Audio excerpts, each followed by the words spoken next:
Welcome back to Decent Exposure. I'm Dr. Sue, and I'm here with Sabrina and our fantastic guest, Morgan, who, if you haven't already checked out the other videos with her, please do so. She's going to talk about her experiences with ulcerative colitis, or UC, since I like to trip on that word. We've talked about all different aspects of this, from your diagnosis to kind of what you wish you'd learned. What we'd really love to talk about now is what advice you might have for someone who's dating someone who has UC. Like, what do you think they should know? Obviously, we're hoping for great communication from the person who has it, but what advice would you give to a partner? I would tell them to ask questions, or even go and find answers yourself too. But go to your partner, ask questions.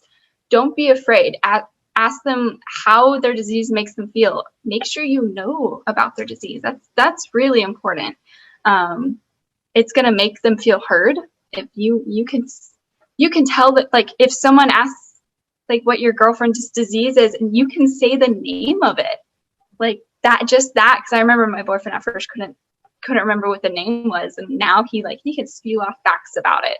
Like, before this, I called him, I was like, I'm curious, like, what do you actually know about my disease? And I was really impressed. And I was like, wow, like that means a lot to me, to have my partner know about my disease.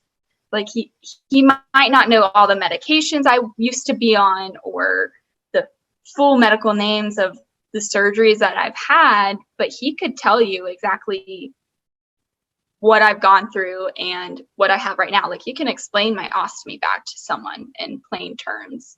And that means a lot to me. Just to have someone who is so dedicated to me that they know something that's a major part of my life, and they understand it.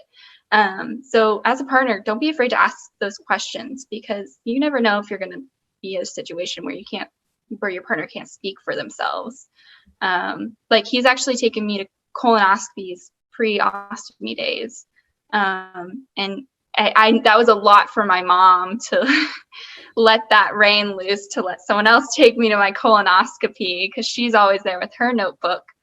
But he was there asking the questions and writing down the information from my colonoscopy that my surgeon would bring out, because I was incapacitated. I couldn't really speak. I was a little drugged up. But he could do all that, and that meant so much. He might not have been like fully well versed in everything, but he could support me in it, and he could tell me everything that my doctor had said after the procedure when I was drug free. And that's important, because dating someone with UC, you're kind of also going to be dating the illness in a sense, where it needs to be a part of your life too. Because I don't think a good relationship should be based off of you ignoring an entire part of your partner. Because even though they might not be super open about it, which is okay, everybody is open in a different way about their diseases, about anything they might be insecure about. Like, that's okay. But if you can't share in that with them, then I just feel like that's not a total commitment. And that's my opinion. Like, it can be different for everybody else. Like, I know people where they just don't even discuss their disease with their partner, and that works for them. But for me, I want that commitment in the relationship front to be on the medical front as well. I know there's a ton of support for you. I know that there are camps that are put on by the Crohn's Colitis Foundation. And I know that you've talked before about mentoring and volunteering younger folks who have it. Do you know if there's any support for partners when it comes to Crohn's and colitis? I really don't think there is. Yeah, because I think that would be so awesome, because a partner can't just like book an appointment with your doctor and ask them questions about your illness. You have to get it from you, and they might want to know a little more than maybe because not everybody is versed in medical terminology, and so they just might want to know more than the patient themselves can bring up. Yeah, I noticed in I don't think it was in this video, but in some of the other ones that we filmed with you, you talked about like when certain information was shared, especially before you were so transparent, like your partners thought you were dying, you know? And so even like the emotional support, right? Of just like having to go, because it's like sort of happening to them as well. Obviously, you know, not maybe in the same physical way that's happening to you, but like when you have that bond and connection and love for someone, like that can be very worrisome if you aren't completely like well versed in what things mean and all of that. And then trying to be strong and support your partner, but then having your own emotional kind of things that you're struggling with or, you know, battling. Yeah, that would be awesome. There was a support system.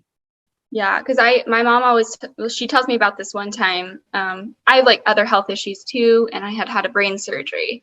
And yeah, I've had a couple of brain surgeries. I have a part of my brain missing. They chopped it off. Yeah, that was my senior year at A&M.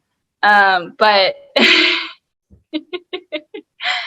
you just take things in stride. Like, really? I just love you're like smiling, and it's just like, you know, I feel like before we end this interview, you just gotta like, I don't know, I feel like you need to put out like a tweetable like quote or something, because I know that this road has been really hard for you, but you really show such a positive side. Try to. Thank you. It's a lot of faking it till you make it, honestly. But with that surgery, when I came out, I was in the ICU. I wasn't awake. I was hooked up to 20 million things.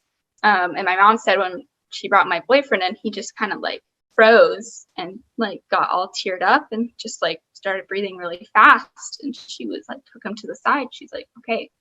Because they talked about what it would look like when they first came in, like what I would look like and how bad he was just like, I didn't know that it was this bad. She was like, just take a deep breath. She's like, you have to be here for her now.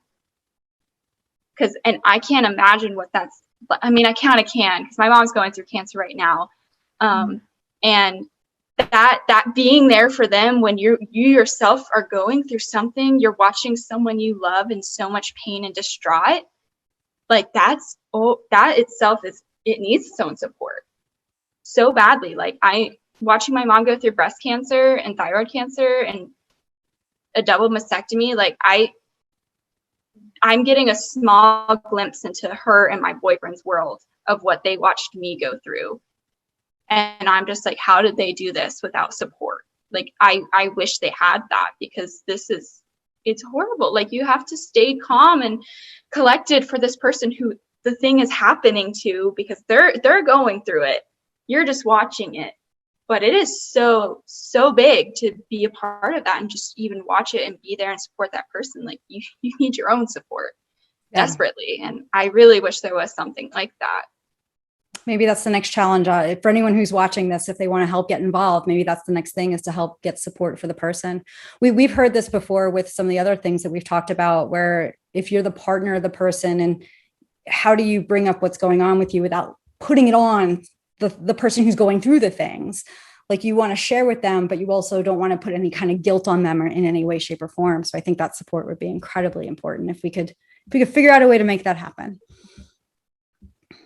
Yeah, I think that's so important, because, oh my gosh, I can't even imagine what they were feeling in those moments. Because I look back and I see pictures of what I looked like or videos of what was happening to me, and I don't remember those moments of treatments and things.